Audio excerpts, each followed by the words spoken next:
Hello, today I am going to make a, see if I can get it up here where you can see it. Oh gosh. Oh, wrong side. No, it's not, it's the right size. Here it is. Today I am going to make a Cajun chicken pizza. Now it's got something in it that's pretty strange to me. I don't know why they would put that in here, but it has in it okra, and I'm really interested to see how this is going to play out on my pizza. So today I want to do the pizza, and today we're going to gossip about the N-word and slavery. So, if you are offended by the use of the N-word, then you need to leave, because I might use it and I might respectfully say N-word. But if I quote someone who didn't say N-word as opposed to nigger, I will say that. So, just so you know, you need to go ahead and watch another video on my channel. Yeah, because I'm just going to speak from my heart. Okay? And this is something that I've experienced my entire life. And as you all know, we know that they are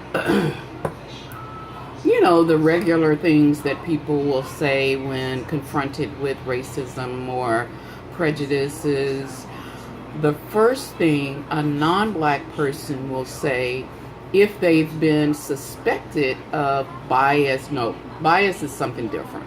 If they've been suspected of racism or prejudice or something like that, the first thing they'll say is, but I have black friends.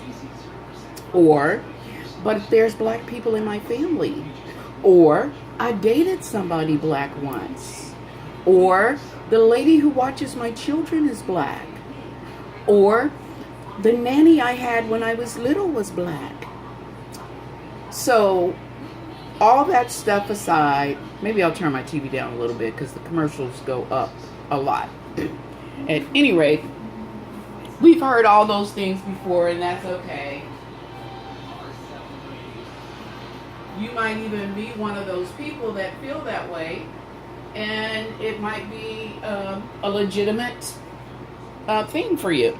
It might be something that really is true to your heart, and that's okay. If that's the case, I accept that. But I want to start with my position on the N-word just being used in the black community. Okay? Let me see where I need to start first, and then we're going to get to popping on this. Okay, so the N-word, as you know, was not earned by us.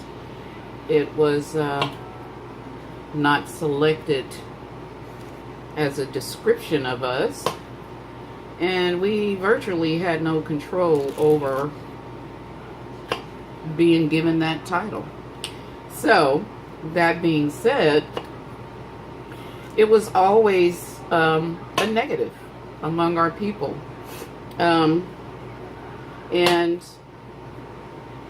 as strong as we are as black people, now you may not believe that. You may have even seen otherwise.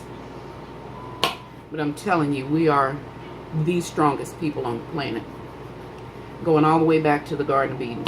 That's where it all started for us. And if you don't believe me, I'd like for you to see, just think about this for a moment.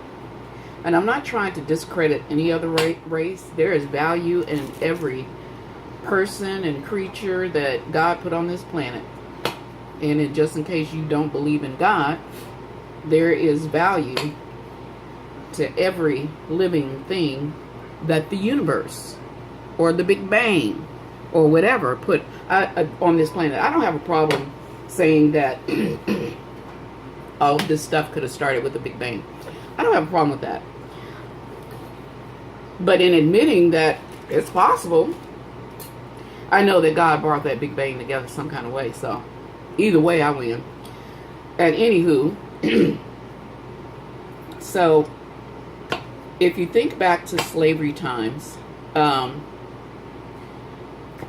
during the days of slavery, we actually, everything that you see in this fruitful land of ours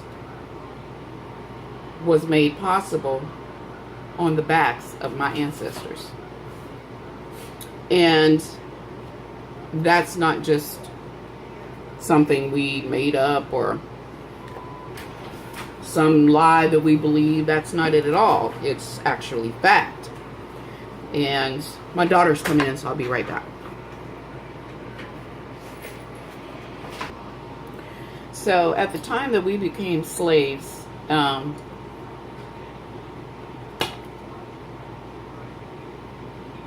and became property, I should say, not only did we belong to white people or whoever decided they wanted a slave, we were just like, oh, they make this beautiful garment over in Africa, let me have some imported. It was just as simple as that. I want me a few niggas to work my farm for me. And that's how it came about. That's just the way it is. And that's history. However, what I didn't learn in my history books was how much we did. Not only were we separated from our children, our spouses, our loved ones, but we also were killed, maimed, raped. All of the horrors that you can just imagine happened to us. But while the white owners were getting all the money and the resources from our work,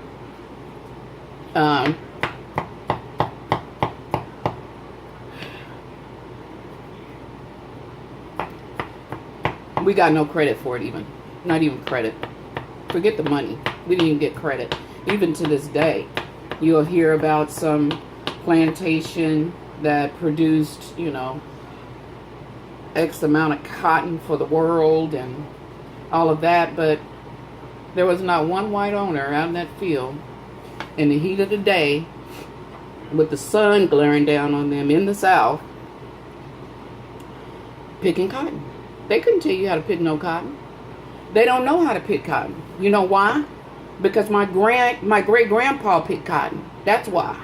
He was the one out there doing that. Yes, my great grandpa. Yes, I am the third generation free on my dad's side. 1, 2, 3.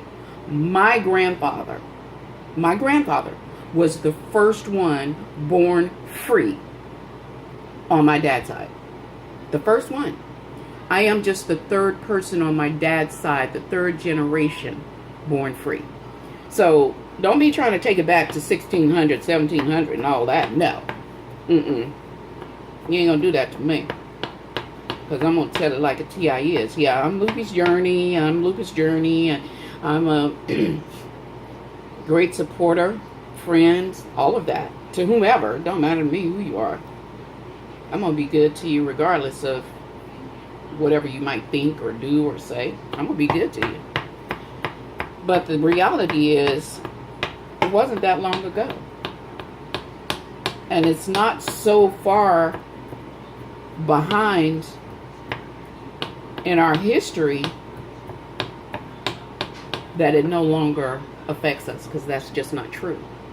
I was affected by it. My grandpa was affected by it. So, my great-grandpa was affected by it. And just because my grandpa was the first one born free doesn't mean that he didn't experience slavery. Because in Texas, and we were from Oklahoma, my grandparents came from South Carolina and eventually landed in Oklahoma. But it was 2 years before we knew that slavery was over.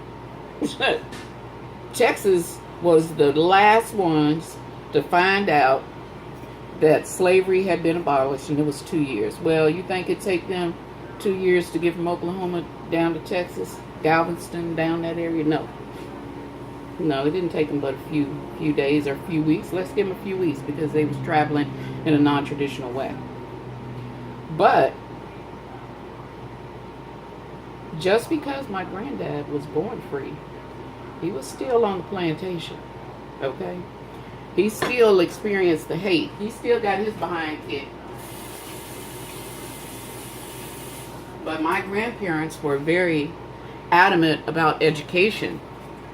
And even though my dad comes from a family of like 15 if you count the ones that passed along at birth, they wanted them to learn to read. They wanted them to get an education, and they all did. All of my dad's siblings graduated high school and went on to make something of themselves. So, in a way, it didn't hold us back, but in a way it did, because what would we have accomplished had we just been in this country, if we landed in this country free? What would we have become? We made inventions, we made discoveries, but we never got credit for them. And it's just now, like in the 20th and 21st century, started getting credit for the things that we really discovered. Edison wasn't really as this great inventor as you might think, but we're not going to get off of that. That's another video. Anyway, hold on a second. Let me see where I'm at. Let me cut the chicken breast. I didn't wash them yet, but slavery holds a lot of, it's a lot of white people. They don't want to talk about slavery because they think if they don't talk about it, then they don't have to confront the truth. And that's,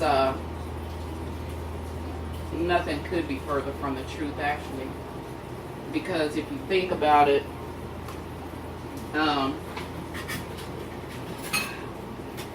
history is there, and they didn't tell it right in my, when I was in school.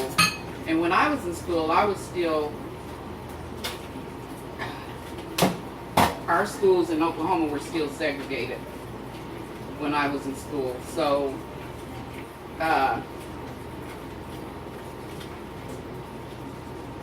didn't really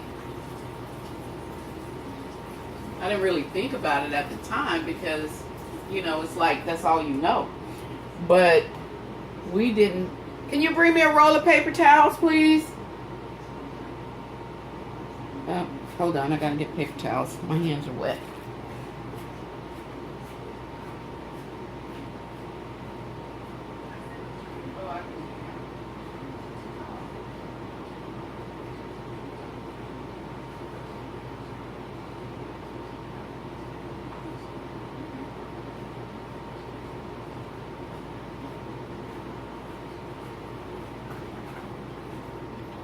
Okay, so when I was in elementary school, we studied world history and U.S. history and state history and all that. But when it came to the U.S. history and slavery, it was like 2 pages. That's all. I wish I could pull that down so you can really see what I'm doing. But it was like 2 pages, and the slaves were all prettied up and pretty white dresses, standing around the table of the white people serving them. And ironically, they looked happy. So it wasn't a fair presentation of the horrors that we experienced. So I just thought, oh wow, okay, there's some of the people that some of my peeps back there in slavery times. What you doing, girl? My daughter's here dancing. She's happy it's Friday. She does her Friday dance every single week. But they just looked happy and like they were, glad to be there. They didn't look forced on, the history that I took. It was almost like a misrepresentation, actually. And when I learned all the horrors of what happened, I was like a teenager. And most of what I've learned about it, I've learned as an adult. I didn't even learn when I was in school. So most of what I know about slavery, I learned as an adult. And I learned things from my family. And now you see with all of the DNA and the people searching genealogy and all of that, the truth really comes out about what was going on in this great old country of ours. But my daughter and I were having a subject the other day. When I was young, we used to hear this all the time, and we didn't know what it meant. We even used to probably use it. But you ever heard anybody say something like, if they give you something, take it back, they say you're an Indian giver? That is the most insensitive thing you could say about Native Americans. Because they didn't give something away and take it back. Everything was taken from them. And then, of course, we have all the history built around the 5 civilized tribes. Well, who called them civilized, and civilized based on who and what? You can't come into somebody's land and call them uncivilized. You can't come into someone's land and decide if they're civilized. You can't come into somebody's land and take it and then decide that you're going to make all the rules. If you buy it, you enter into an agreement with them. You can't then tell them how to live according to their culture. You can't do that. Because what you're doing is telling them how to live according to your culture. Okay? But at any rate, like I said, that's another video. Hold on, let me see where I'm at. So, it has always bothered me that, we come up with these 5 civilized tribes, and these are the ones that's going to be able to stay and live, or, we'll pay them for the use of their land, and these are the ones that we'll work with because they're civilized. And that wasn't right either. But if getting back to my people, if you just take some time just to educate yourself and just read up on some of the things that are now being released, and they're letting us know the things that, as much as what we did during slavery, you will really discover a lot. I mean, we manned the fields, we built the plantations, we made discoveries, we made inventions, we blacksmith, we did everything. We, built the homes, and we built, they didn't have to go out and find a builder. All they had to do was just find somebody to make the plans, and somebody white to stand in the field and say, do this, do that, do that, do that, do that, do that, and do that. That's how America became great. Because all of the crops that we have, all of the crops that we enjoy today, all of the crops that,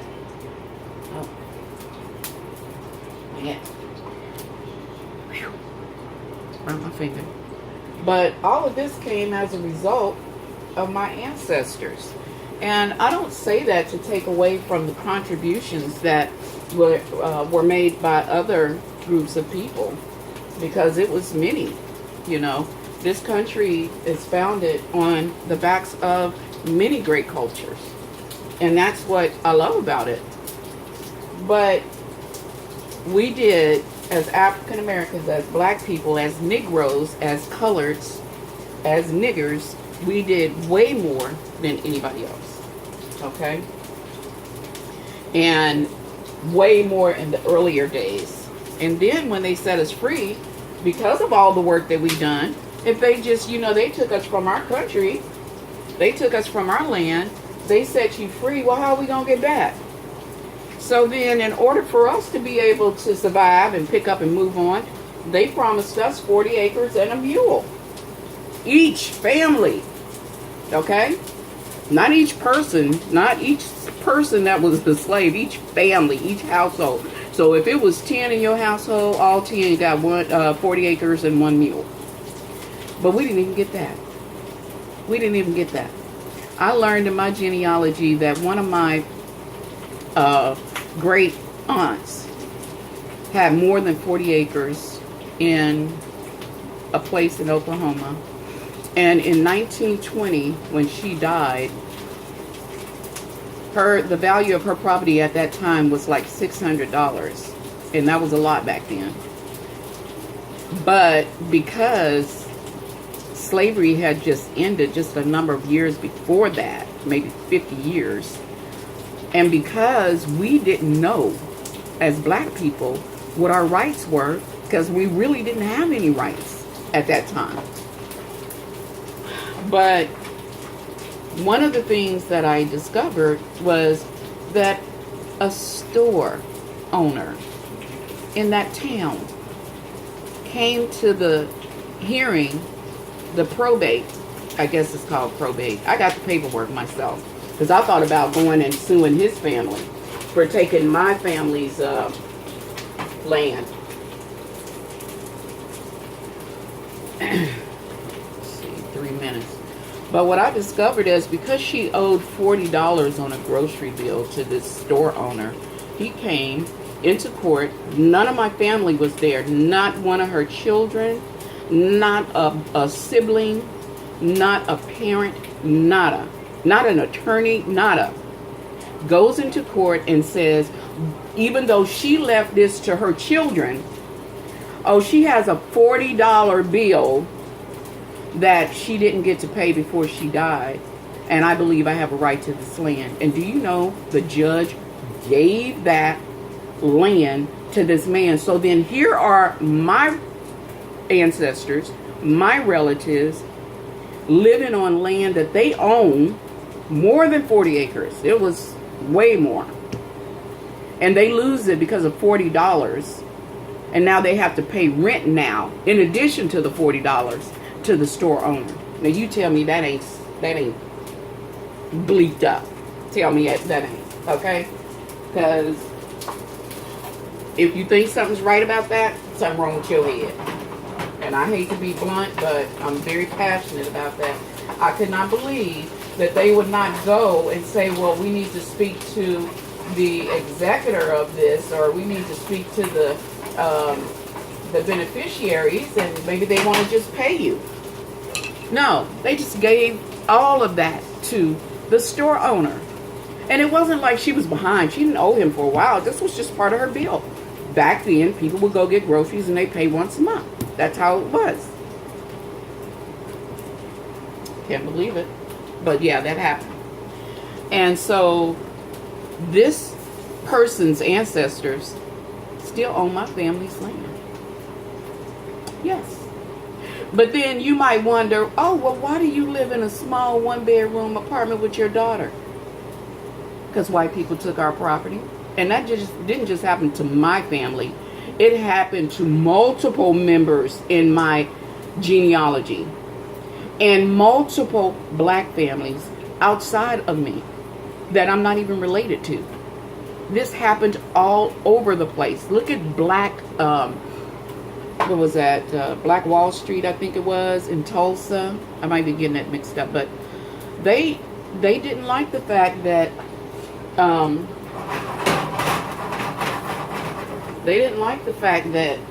you know, black people was no longer using their stores and coming to buy from them, that we were starting to buy and sell our own things. And we bought from ourselves. We bought from owners in our own communities. And they didn't like that. So what do?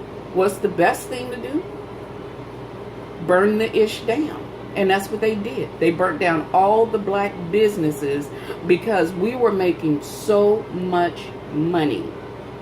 And they were losing because we are strong consumers. I don't care how you look at it.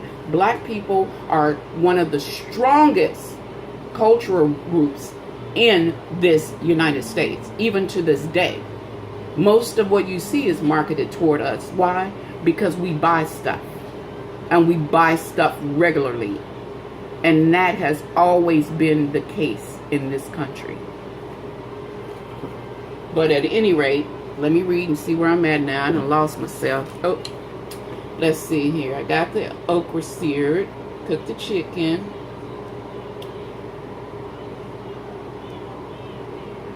Okay, so I just need to put my chicken in this pan.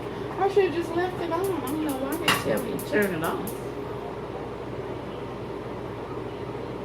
But, so now getting back to the use of the N-word, even during slavery, we might have been called that, but after slavery, we were still called that because, you know, racist people wanted to demean us, and that's what they used to demean us. And being the people, the type of people that we are, we will take negatives and turn it into a positive quick. So we started calling each other that as as an act of ownership and power. We take this word and we change it to mean something else, and we use it amongst ourselves. And that's what we did. So, if you think about how rappers use it, and yeah, it's almost a term of endearment, but we changed it and made it something else. You know, you notice we don't call each other jigaboos, or we don't call each other what do you call it, Sambos. You know, that used to be something they called us too, Sambos. But we took that word and we took ownership of that word, and we use it amongst ourselves to mean something different. And that's why I'm like, I support Ice Cube in saying to Bill Meyer, I don't know how to say his name. But Bill Meyer used the N-word. No, he didn't say the N-word. He said nigger. He was talking to a politician on his show about a month or so ago. And the politician invited him down to Wisconsin. Yeah, come on down and you can work in the fields with us and yada, yada, yada. And Bill Meyer looked at him and said, "Oh, Senator, I'm sorry, but I'm a house nigger." And yeah, he caught flack for that because he said it on TV.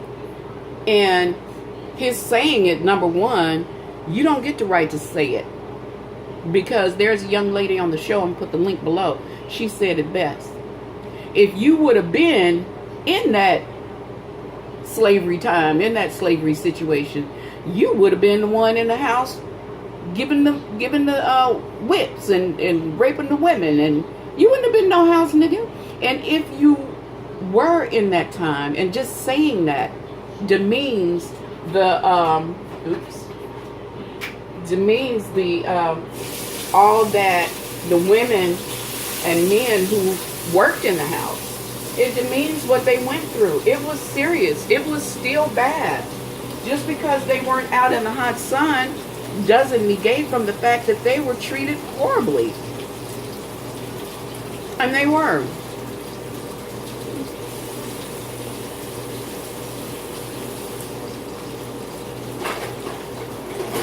But Bill Meyer, whatever, he said that he would have been a house nigger. Now, Bill Meyer has a lot of black friends, and we know him to be an atheist who really is a far left person. And I respect him just the same. And not only does he genuinely have black friends, but he date black women. Not just black women, he date chocolate and midnight women. Okay? Those in the black community know what I mean. but he dates not the